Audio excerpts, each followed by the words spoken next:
Hey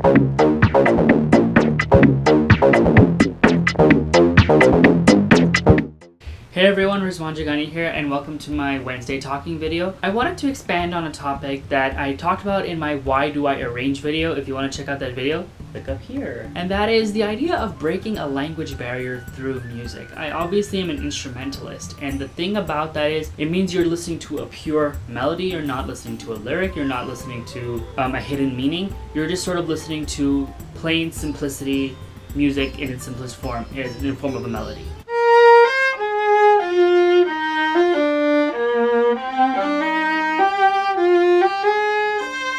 What I wanted to touch base on was that in a way we are all connected through melody. I play something, 5 people hear it, we are all connected. Or something is played on the radio and everybody who hears it is connected or finds a connection through that single melody. Now, music is actually a representation of culture, people, a language, all of that encompassed together. A good example I can stem into my classical roots and talk about, for example, Bach cello suites, which are all based off of dance movements. And so that sort of depicts what the style of what dance might have been back then, what a minuet was, what a bourrée was, what a gigue was.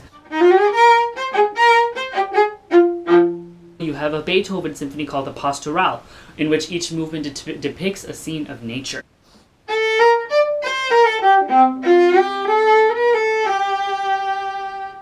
Bollywood music ties together people of India through its cinema and also through the language, because most of the time those are usually in Hindi. The idea behind music is to tell a story, to evoke emotion, or to simply provide pleasure. When you add language to music, or basically words, you are adding a different depth. You're adding something that the listener is going to hear and immediately connect to because they can understand the language, they can understand the words, and they kind of get what the artist's message is. That might not necessarily always be with instrumental music as a whole, which is why I feel that language does add a deeper meaning. But we are trying to take the language factor out and make it into a universal platform while still trying to somewhat retain the meaning of what the actual song is. I tend to do this through a lot of different genres. Probably the one I can relate to the most is Bollywood, because of my family that really motivated me and sort of persuaded me to learn these songs to play at family gatherings, because like I mentioned before, playing Bach or Beethoven or Brahms at these sort of affairs kind of get you the eyebrows because they don't know exactly the story you're trying to tell. Even as a performer,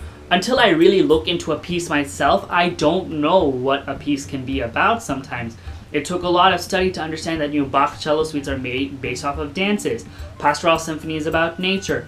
The Brahms viola sonatas, clarinet sonatas are basically dedication pieces to Brahms' friend, the clarinetist Richard Mohlfeld. Fun fact of the day. And so with that, some of my approaches have been simply to play the melody as is.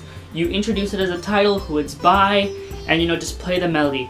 Therefore, you are connecting people through the melody. Another way you can also do it is sort of describe what is happening in the song. Probably the best example I can think of is the song Gerua from Dilwale. The music video that I did last year, link up here. The main chorus that actually contains the title of the song Gerua goes Rang de tu mohe Gerua. Gerua actually translates roughly to this pink color, and in the context of the song it is symbolic for love because it is a love song. So Rang de tu mohe Gerua means color me in pink. If you're taking it in the symbolic song sense, color me in love. I have explained that at weddings before, and people actually connect a lot more with the song at that point because I have explained what the song or what the composer or what was sort of depicted in the movie when this song was shown. That also enhances the level of connection, not only just through the melody but because of what you might want the audience to hear. That doesn't necessarily mean the audience is going to imagine that just because you want them to.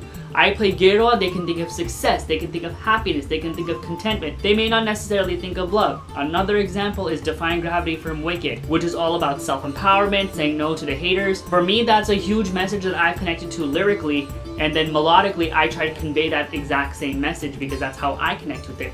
On the other hand, somebody else might not connect with it in another way. They might think of it as defeat, they might think of it as, success, they might think of it in a completely different emotion than what I'm relating it to. So that is my take on breaking the language barrier. It is sort of establishing a very root and very basic connection through the music, because let's be real, a lot of times when you have language barriers, you are shut off from different cultures' music. And being a person that likes to play Bollywood, Broadway, Spanish music, all of these different things, I like engaging in these beautiful melodies melodies that, you know, we don't necessarily get to listen. It does help that I do know these languages so I can connect to it on a deeper level. But at the same time, you can share the connection of the music and maybe even explain. Granted, it depends on your audience. Unite them through the melody. You may not necessarily have to unite them through what the song actually means, because that can be left for you as a musician for the message you want to convey, and that can also be left to the audience for the message they want to hear. I hope you enjoyed this video. Please definitely check out my other video from last week, why I arrange in my non-classical adventures. I also have another performance video. Please check me out on all my social media. Don't forget to subscribe and share this video with your friends. So anyway, until next time,